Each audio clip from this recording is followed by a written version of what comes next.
আসসালামু আলাইকুম, সবাই কেমন আছেন? আশা করি সবাই ভালো আছেন। আজকে আমি সাধারণ কিছু রান্নাবান্না শেয়ার করব আপনাদের মাঝে। আমি এখন ভেন্ডিটা রান্না বসাইতেছি। ভেন্ডি ভাজি করব। আর এক চুলাতে ভাতটা বসাই দিছি। গ্যাস যেহেতু কম, তো আমার কাটাকাটি হয়ে গেছে। তো এখন এই যে আমি ভেন্ডিটা পেঁয়াজ ভেজে নিয়েছি। এখন আমি ভেন্ডিটা দিয়ে দিতেছি। আর সাথে দিতেছি সামান্য কিছু হলুদ, লবণ আর কাঁচামরিচটা আমি পরে দিব, যেহেতু কাঁচামরিচটা আমার ডিপ ফ্রিজে রাখা আছে।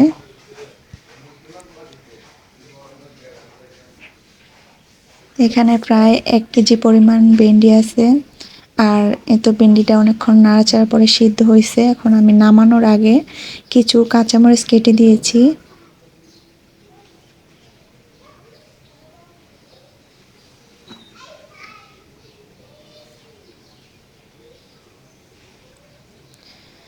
আর এই তো দেখেন, এখন সকালবেলা আমি যেহেতু ভোরবেলা রান্না করি, এখন মানে এত পরিমাণ বৃষ্টি নামছে, আল্লাহর রহমতে বৃষ্টি আর প্রচুর পরিমাণ বাতাস।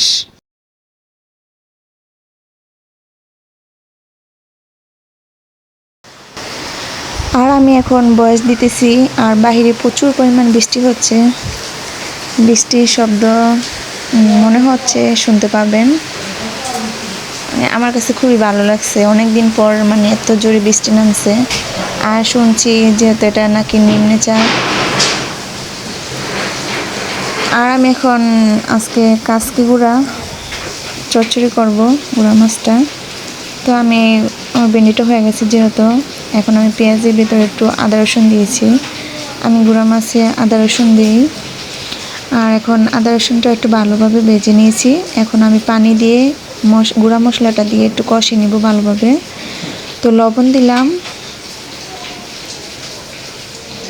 হলুদ, মরিচের গুঁড়া, এগুলো মানে সব দিয়ে আম দিব সাথে। এই তরকারিটা কার কার পছন্দ? আমার কিন্তু খুবই পছন্দ। এভাবে আম দিয়ে মানে যে কোনো মাছ, বড় হোক ছোট হোক, আম টকটা আমার কাছে খুবই ভালো লাগে। তো আমি এখন মশলাটা ভালোভাবে কষিয়ে নিতেছি। মশলাটা ভালোভাবে কষানোর পরে আমি আমটা দিয়ে দিব। তো আমটা আমি দিয়ে দিলাম। আর এই আমটা কিন্তু অতটা টক নেই, আমটা মোটামুটি মিষ্টি। দিলাম, খেতে মন চাইলো, এর জন্য রান্না করলাম। আর এই তো আমার আমটা ভালোভাবে কষানো হয়ে গেছে। আর আমি একটু তেল বেশি দিছি, রান্না করলে অতটা তেল বোঝা যাবে না। এখন আমি একটু পানি দিয়ে দিব।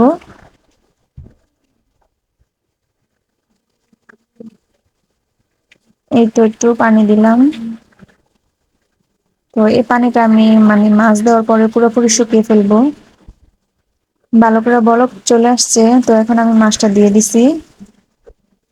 আর মাছটা কিন্তু একদম টাটকা ছিল। আর আমার কাছে এই মাছটা অনেক ভালো লাগে।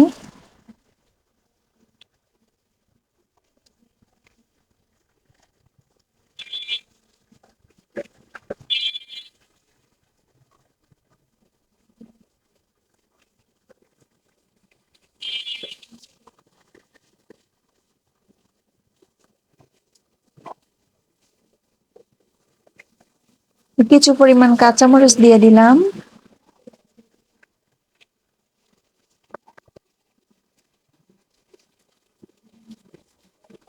কাঁচামরিচ দিয়ে একটু নেড়ে দিছি। এখন মানে ঢাকনাটা দিয়ে দিব। ভালো করে যখন ফুটে যাবে তখন আমি ঢাকনা সরিয়ে ফেলবো। তো আমি আর ঢাকনা দিব না। এখন আমি ঝোলটা মানে পুরোপুরি শুকিয়ে ফেলবো। আর গুঁড়া মাছ বেশি নাড়া যায় না, তাহলে নরম হয়ে যায়, ভেঙে যায়। দেখেন, শুকানোর পরে আমার মাছটা একদম পুরো জর্জর হয়ে গেছে আর তেল বের হয়েছে। মানে পুরোপুরি শুকনা, এভাবে খেতে কিন্তু অনেক মজা হয়। একটু গুঁড়া মাছ দিয়ে অনেকটা ভাত খাওয়া যায়।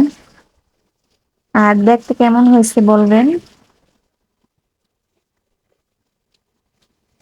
এই তো আজকে আমার সাধারণ রান্না বান্না, গুঁড়া মাছ চচ্চড়ি, ভেন্ডি ভাজি আর আম দিয়ে ডাল রান্না করছি। আর সাথে সাদা ভাত। এই হলো আজকে আমার খাওয়া দাওয়া।